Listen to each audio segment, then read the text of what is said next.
So it's almost the end of November, and I haven't managed to get out on the water much since my trip to Ireland.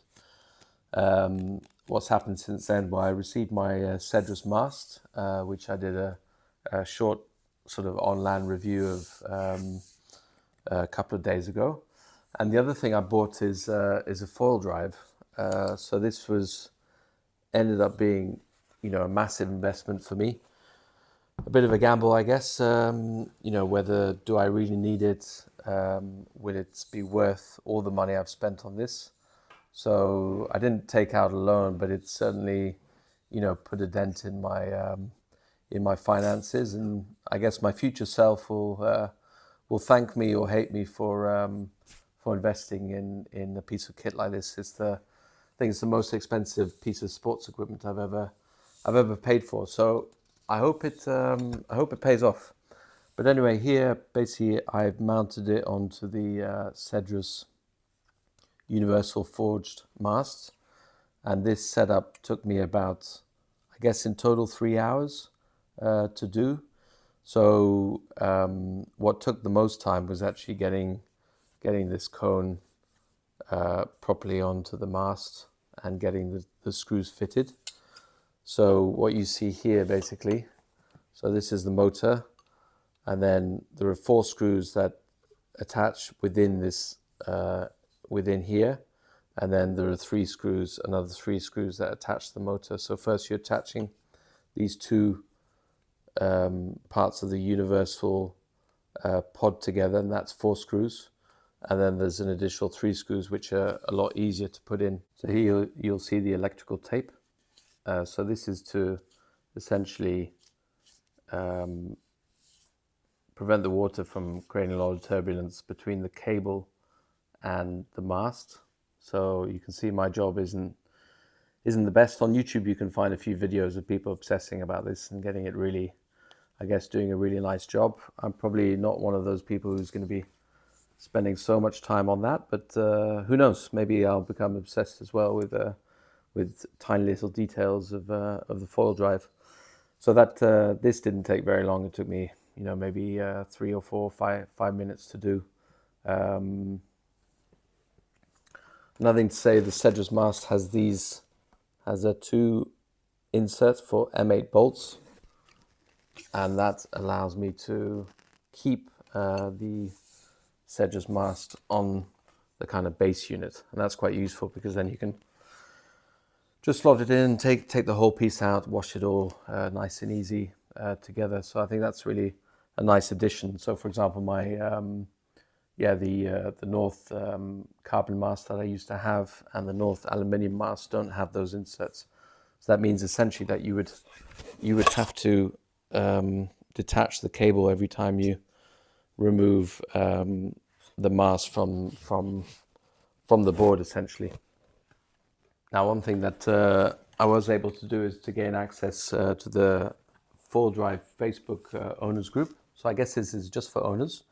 I don't know who's checking the list, but once I applied to enter before I bought the Foil Drive, and then I just checked it yesterday, and I had gained access. So I guess someone's checking that list and checking who's buying it. But yeah, I gained access, and the interesting thing is that it's a nice community. Lots of people posting things, mainly about problems they've had with Foil Drive. And so scanning through, it's definitely not a problem-free piece of equipment. And to Foil Drive's credit, in every video they say, you should follow the instructions carefully. Don't use third-party items on it because it voids the warranty, and clean and maintain it properly. So what I noticed on the Foil Drive Facebook owners group is that a lot of the issues seem to be related to a lack of proper maintenance, or other things like over tightening of screws. So I've seen a few images of the universal pod breaking on one side, and apparently that's because you shouldn't over tighten any screws here. Although it's easier said than done, because when you put this motor on, which is several kilos in itself, this universal pod is going to be fairly tight the mast to not start drooping on the back. The other thing was people leaving their masts, attached to this whole control unit and battery box, I guess. I don't know, I'm not quite good on all the terms that they're using, but anyway, this piece here attached to the mast, and corrosion occurring underneath this plate here. And so, like Full Drive says, you should fairly regularly take everything apart, clean it thoroughly, and obviously people are not doing that, and then they end up with corrosion happening to this box, basically, after leaving it on there for a long time. So, this piece of equipment is definitely not maintenance free. I mean, there's quite a lot of things that you need to think about. There's, taking this off after every use, washing the piece, and then using some kind of spray, some WD-40 lanolin spray, which as far as I can tell, you can't get in Europe. And that was also a subject of discussion in the Full Drive owners group, what kind of grease to get. So people were trying to, all sorts of questions on what would be relevant in Europe. In Norway, I found a product which is coming through the post now. It's not one of the recommended products, but it has lanolin in it. So hopefully that's okay. So yeah, basically as a new user, I'd say, it's pretty, well, it's not overwhelming, but it's certainly a lot to take in. It's definitely not plug and play. But, that also makes it, I guess, keeps it interesting, and hopefully with some good maintenance, this should last a long time. So having installed the pod and the cable and the electrical tape onto the Cedrus mast, the question is, can you just have one mast? And I guess the answer is depends on your resources and level of patience. I think, probably judging by the installation, taking it off is maybe a 10-minute job, I guess.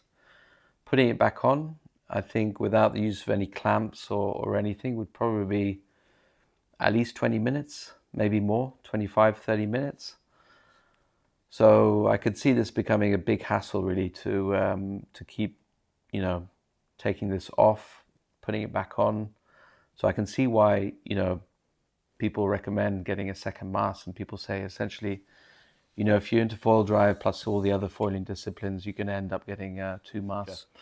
But that's another thing, of course, full drive, it's not just, it seems to be like it's not just going to be one investment. It's going to be a range of investments. And, you could go for an integrated mast, or you get a second mast. Then maybe, because of this big piece of battery here, then you start going for the foil trench boards. So it truly is a rabbit hole of probably future spending. So that's something else to be aware of. But there again, I haven't heard many people complain about their full drives or how it's made their life so much worse. So I guess all these costs don't outweigh the benefits, but that will be interesting to see in the future. So what do I plan to use foil drive for? Well, earlier this year I started para winging and trying to downwind foil, and I think I started having some moderate success, 2.5 minutes on foil without any support, so that was really nice. But oftentimes the wind was too strong or too weak for the para wing, or it was up and down, and so it was quite frustrating really to get just the right conditions to learn. So I think the primary objective of foil drive is to accelerate the learning for downwind, to be able to go out in maybe suboptimal conditions where you maybe have weaker winds, but you could use the foil drive to get you up on foil, and then you para wing up, or possibly even do the traditional upwind with the wing, and then pack that into my backpack and then use a foil drive to get up. That might be a lot more comfortable for longer upwind rides than the para wing. But probably both of those combinations together with this, because I just have the sport battery actually, which doesn't apparently have the longest run time. So you can't motor up for miles and miles with with the sport battery. So that's the first use case. The second use case would be to practice pump foiling. I think just for exercise, also to refine the pumping technique, and also to learn a bit more about the foils that I do own. And that could be done in any conditions, really, flat water conditions or whatever. The third use, I think, could be to learn to downwind subfoil. So use the foil drive as a sort of supplementary aid to learn the paddle up, essentially. Let's see. It's not top priority. Fourth potential use could be surf foiling. So we don't have really any surf breaks where I live, or none that are suitable. So they tend to break very close to shore and also have a rocky bottom. So it's not an area I wanted to be taking the foil drive into.